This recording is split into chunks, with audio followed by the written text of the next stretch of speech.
Welcome, my fellow horror enthusiasts, to a place where fear takes flight and the unknown boards at gate dread. I'm your host, Sam, and I've got a boarding pass to terror for you tonight.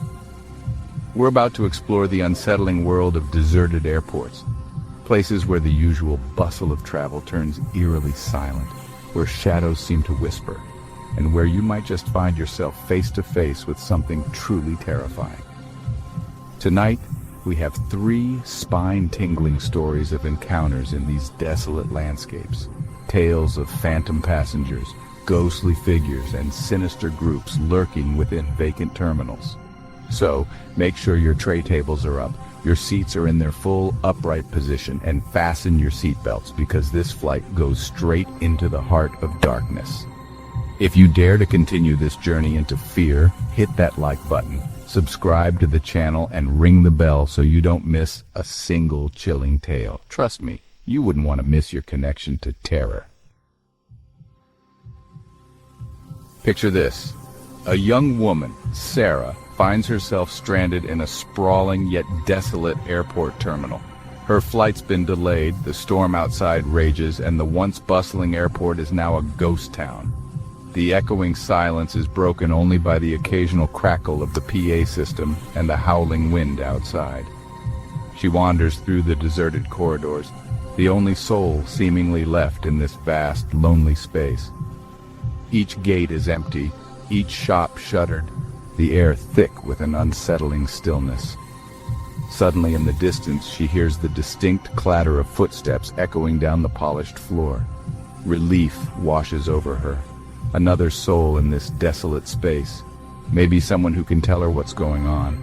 Offer a friendly face in this unsettling quiet. She approaches the sound, her heart lifting with each step closer to human contact in this isolating quiet.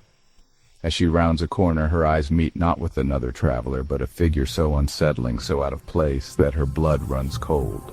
A man sits alone, shrouded in shadows, his face obscured by the wide brim of a fedora. He's dressed in an impeccably tailored suit, a stark contrast to the casual attire of a modern traveler. He sits there, unmoving, seemingly oblivious to her presence, an air of strange stillness surrounding him. Hesitantly, Sarah speaks. "Excuse me?" She starts, her voice trembling slightly in the stillness. "Do you know what's happening with the flights?" The man doesn't react, not even a flinch. He remains frozen, a statue in the eerie silence of the deserted terminal. Sarah, feeling a chill creep up her spine, tries again, this time her voice a little louder, a little more desperate. "Hello? Can you hear me?" Still, the figure remains unresponsive, his presence radiating an unnatural stillness that sets Sarah's teeth on edge. Gathering her courage, Sarah approaches cautiously, each step echoing in the silence. She reaches the man, her apprehension growing with each stolen breath. "Sir?" she asks, her voice barely a whisper now, fear starting to grip her. As she leans in, hoping for any kind of response, her eyes catch a glimpse of something on the seat beside the man. It's a worn, leather-bound notebook, its pages filled with faded ink. Curiosity, a dangerous dance partner to fear, compels her to reach out and pick it up. The moment her fingers graze the worn leather, the man vanishes. One moment he's there, shrouded in shadows and silence. The next he's gone, as if he were never there at all. The sudden absence is more unsettling than his presence ever was. Our next story takes us deeper into the unsettling reality of deserted airports, this time through the eyes of a seasoned security guard, a man named John.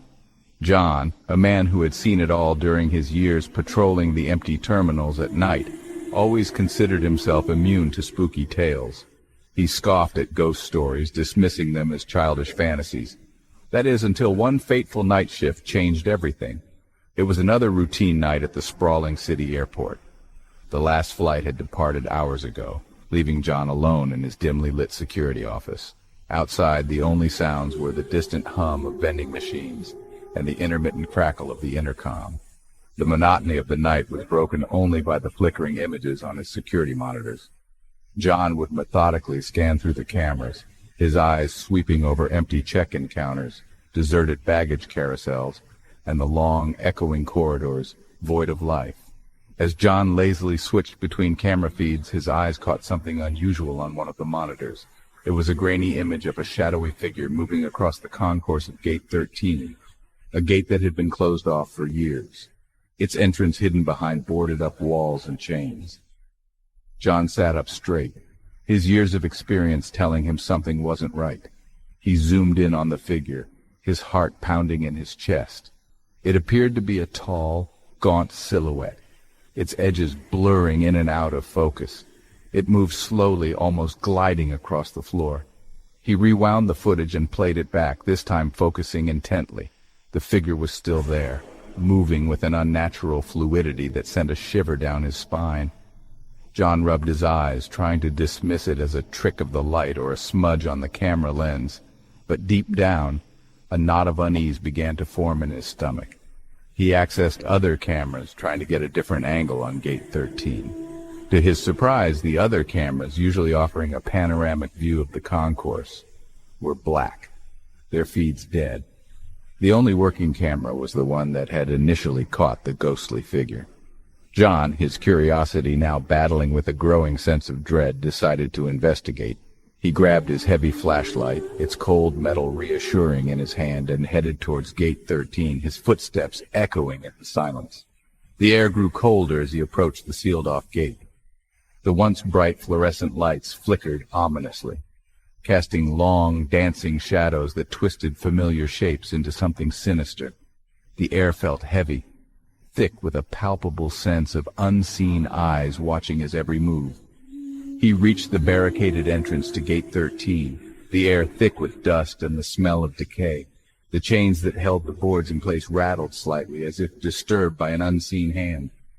John's hand trembled as he shined his flashlight through a crack in the boards, his heart pounding against his ribs like a trapped bird.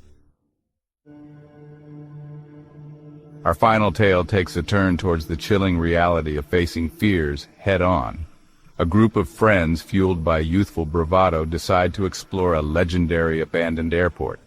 This airport, long closed due to unexplained incidents, was whispered to be haunted.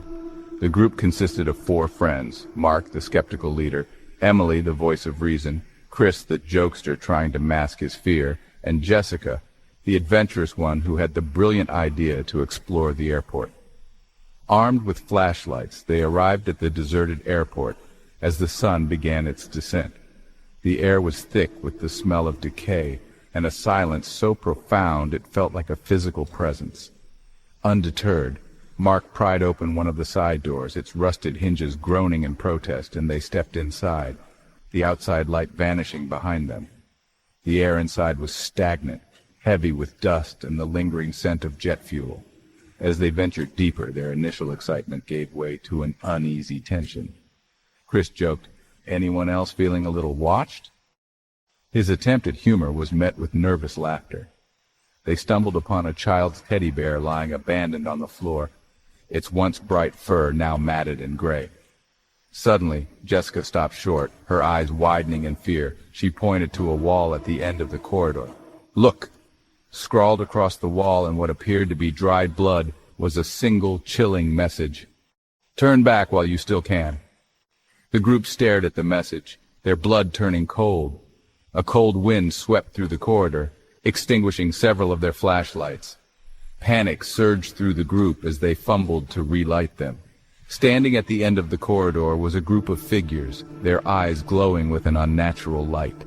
The figures were tall and skeletal, their limbs elongated and twisted at unnatural angles.